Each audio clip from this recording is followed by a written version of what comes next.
Yesu asifiwe.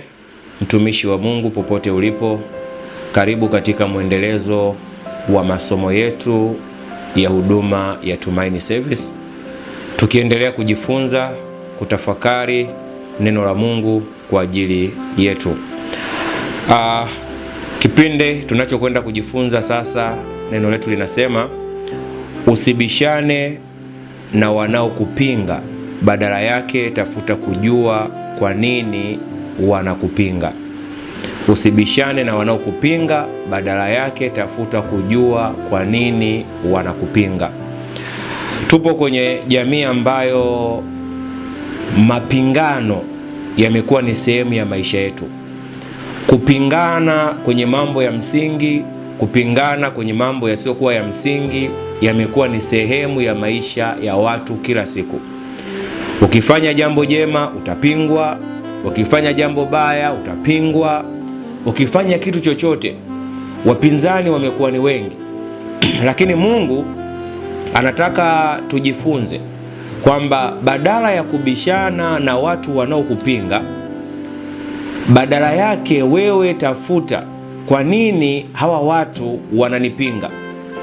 Kwa sababu katika kupingwa kuna mambo mawili makubwa.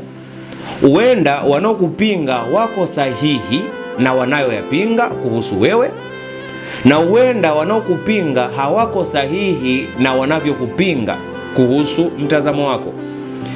Nitakueleza kitabu mfano cha Mithali.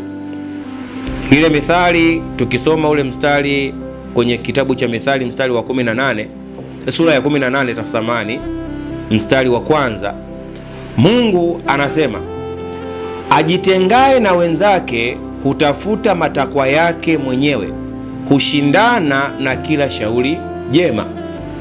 Anayejitenga na wenzake anatafuta matakwa yake mwenyewe, akijipinga na kila shauri jema.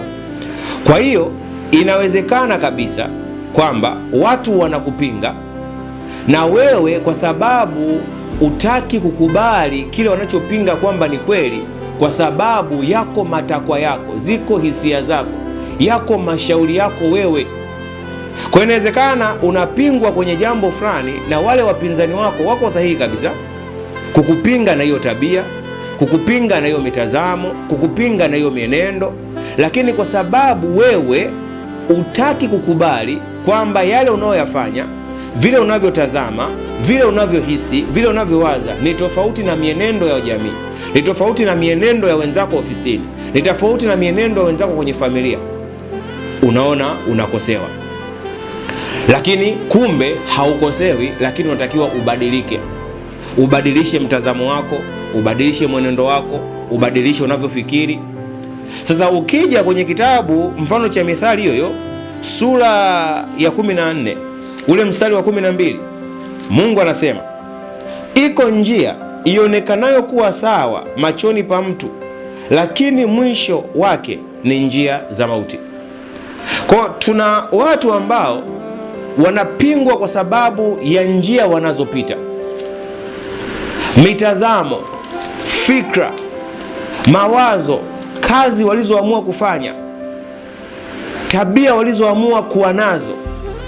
Wao kimitazamo wanaona kwamba ni njema kwenye macho yao ya ndani, kwenye macho yao ya nje, kwenye hisia za miili yao, lakini Mungu anasema kwamba hiyo njia mwisho wake ni mauti.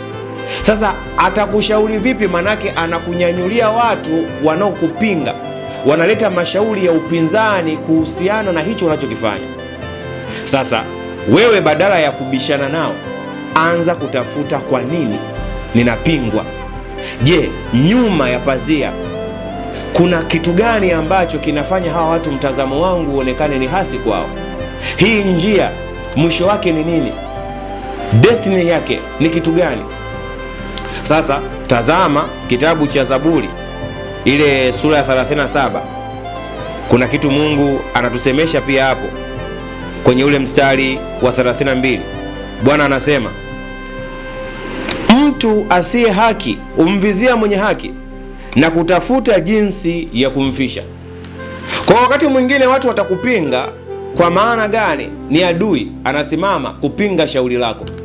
Ni zuri kabisa, mtazamo wako ni mzuri kabisa, njia yako unaopita ni nzuri kabisa, mawazo yako ni mazuri kabisa, mwisho wako ni mwema kabisa, lakini mtu atatumiwa na adui. Ndio maana Mungu asema mtu asiyekuwa na haki, huyu mtu mharibifu, atakuvizia kwa mapingamizi. Atapinga mawazo yako, atapinga fikra zako, atapinga kazi yako, atapinga mienendo yako, atapinga kila kitu ambacho kinakuhusu. Kwanza lazima ujue kwamba kwa nini ninapingwa, ili uelewe kwamba ninapingwa na adui au ninapingwa na haki.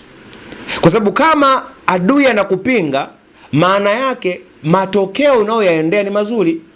Kwa lazima ujue kwamba kama ninapingwa na adui, ninafanyaje ili kumshughulikia.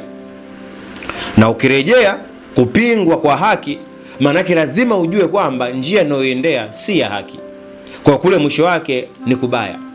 Sasa nataka tu upate hiyo picha, afu uelewe kwamba swala la upinzani ni swala ambalo lipo. Sasa unapopingwa, usisimame sana kubishana na wanaokupinga. Usitake kuonekana mzuri sana kwa wanaokupinga. Usitake kuonekana unauelewa sana kwa wanaokupinga. Usitaka kuonekana kwamba wewe ni mjuzi sana kwa wanaokupinga. No, swala ni kwamba uelewe kwa nini wanakupinga, alafu ushughulikie lile eneo. Kama umesimama kwenye eneo ambalo si la haki, tafuta namna ya kukaa kwenye haki. Kama umesimama kwenye njia ya haki, tafuta namna ya kumuondoa anayekuzuia. Maana Biblia inasema kwenye Joshua 1:5, hapata kuwa na mtu yote atakayeweza kusimama mbele yako siku zote za maisha yako.